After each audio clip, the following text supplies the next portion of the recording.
over what to do with the president's body? Oh, the confrontation, that was one of the biggest things that happened at Parkland. That's what caused all of this, not allowing Texas law to be in place.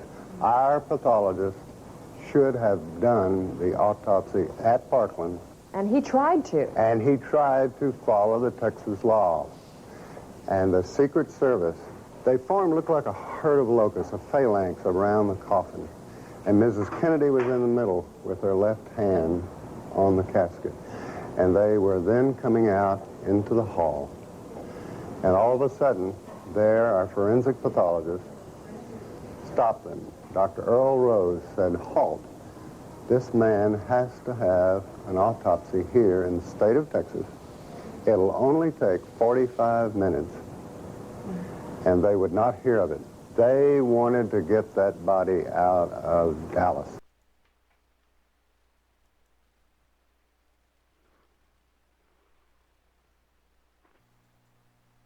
I viewed the autopsy pictures. They had the frontal part of the cerebrum here and the skull out.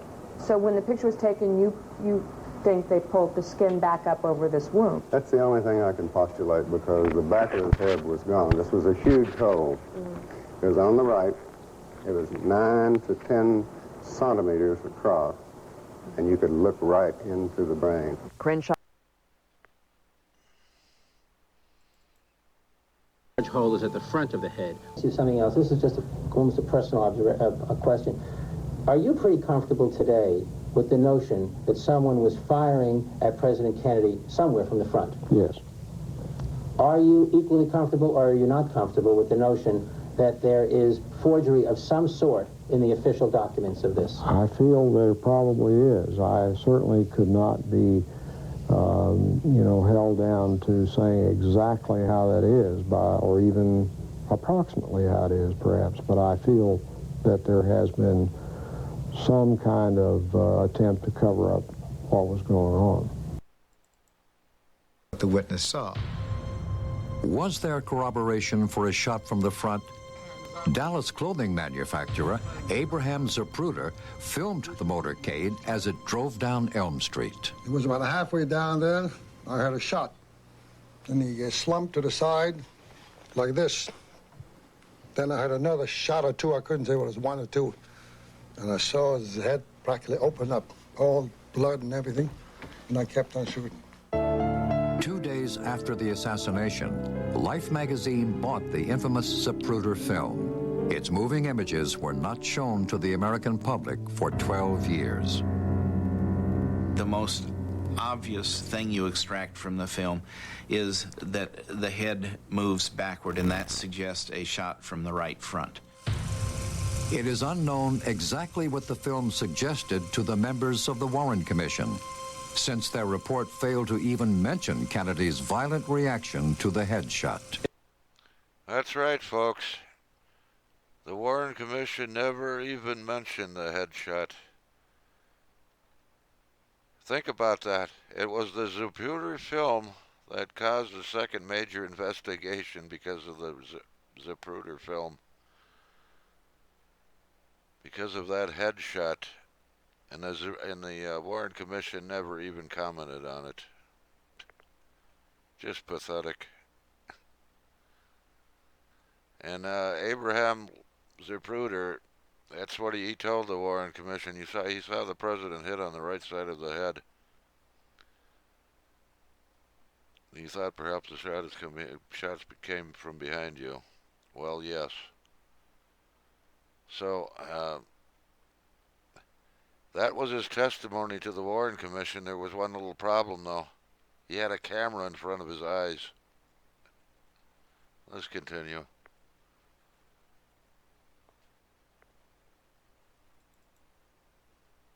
Let me show you, to my best recollection, what the wound looked like to me that day in trauma room 1.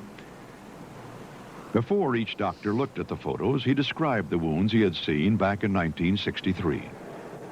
I could see the president's head wound quite well, and I was probably looking into a wound that was on the lateral or the side part of the head and the back part of the head?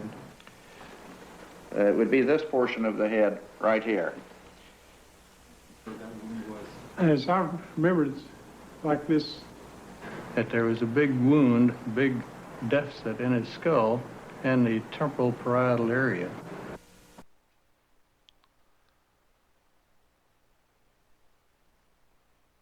Now, here's what the Warren Commission in their autopsy, they claim the autopsy showed. A small little wound in the back of the head. Yet on the Mormon photo, as we go in, take a closer look, I did many years ago. Something very unusual you see here. Here's somebody else that has examined this.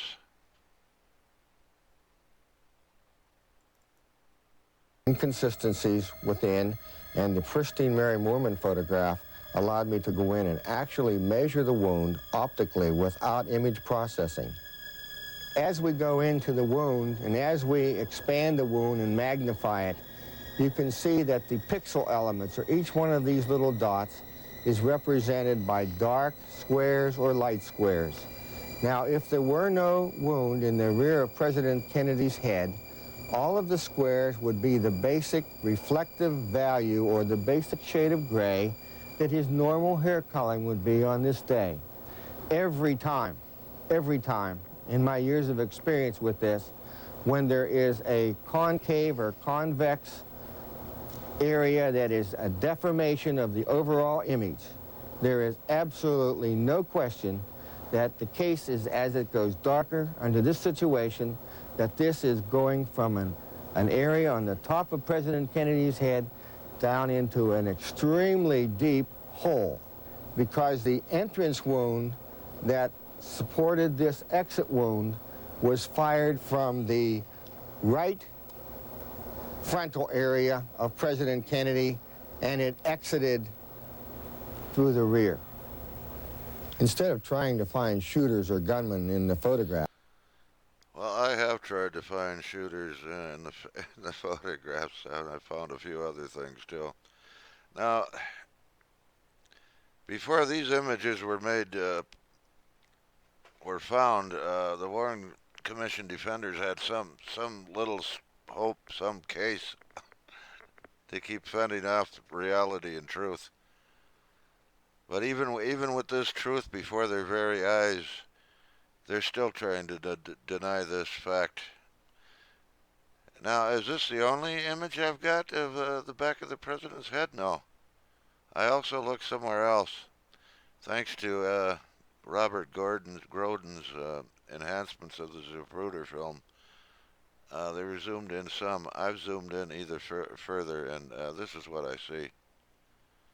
So we have two independent photos here, the Mormon photo and the Zapruder film, which both show this large wound in the back of the president's head. This is not words. This is hard evidence, hard photographic evidence of an exit wound in the back of the president's head.